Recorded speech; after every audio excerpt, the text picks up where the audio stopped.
Ayan, so ito yung assessment test para sa joyride mga boss.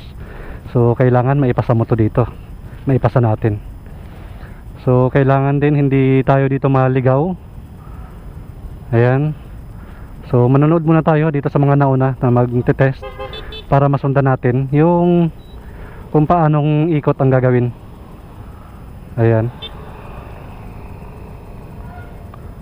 So unang ikot pag ganon.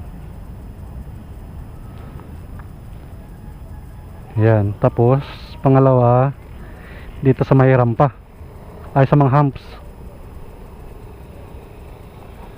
Ayan, so ingatan lang dito mga boss na matamaan mo yung cone, kasi pag tinamaan mo yung cone tapos tumukod yung paa mo, pwede ka nang bumagsak sa assessment test nila. Ayan, so medyo mahirap din talaga lalo pagka hindi sanay sa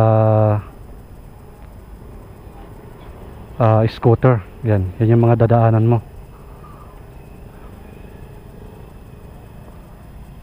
So yan. Tapos may liter 8 pa siya. So kailangan hindi ka malito. Yan.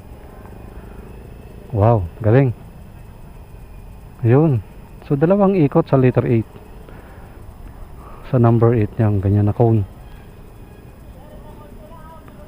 Medyo nakakalito, pero sana kayanin natin mga boss. So yan na, tapos na. Ayos.